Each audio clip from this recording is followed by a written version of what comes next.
I grew up in a Catholic school. My parents made that decision based on an educational choice over having any sort of belief in God. So I grew up as a child having an association with God through obligation rather than belief that was instilled by my family.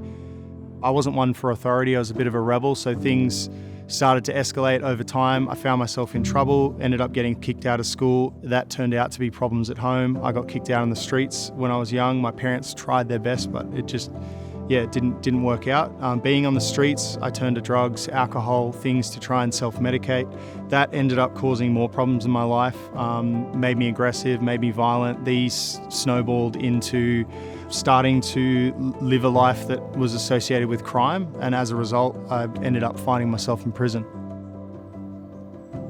Even though prison was hard, I think that prison was one of the best things that ever happened to me because it gave me an opportunity to be completely sober, and I had a chance to reflect on the life that I'd lived previously to that. And so I sort of made that pact to myself that when I got out of prison, I was going to do things differently.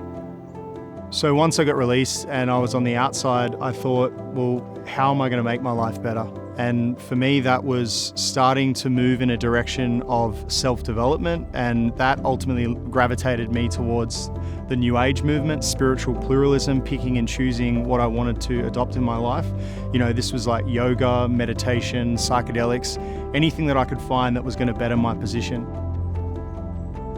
Through many, many years of doing this, I had a friend of mine that turned around and said he had a demonic encounter on one of these psychedelic experiences that I was taking part in. And so that was alarming for me, and it just got me thinking, like, what's the next move for my friend? And he basically turned around and said he turned to his father, and his father said, listen, if you want these things to be removed from your life, you need to invite Christ in. And so that's what he started to do. And I was watching my friend transform with my own eyes, and I could see that the Bible was something that he was reading and that he was saying to me is worthwhile. And I just realized for me it was something that I'd never considered through the many, many years of sort of spiritual progress, that I wouldn't even take the opportunity to look at the Bible. My friend encouraged me to start reading the Bible, and I just noticed really early on how it was different than any other book that I'd ever read. I had this spiritual thirst previously that was now being quenched, and so I felt like a shift in my life. I felt like I'd found the thing that I'd been looking for all along. The way that I'd lived my life before meant that I was needing to do all these things. I was needing to prove myself and earn this spiritual acceptance. Whereas I felt like when I opened the Bible, that God was meeting me exactly where I was. After spending 9 months looking into the Bible, reading scripture and being moved by it, I knew that I wanted to make an outward expression of something that was very inward for me.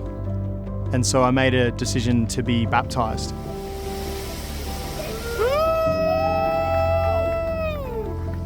We ended up telling the church, and that grew, and lots of other people came. So it was a really beautiful experience to see so many people show up for such a special moment in my life.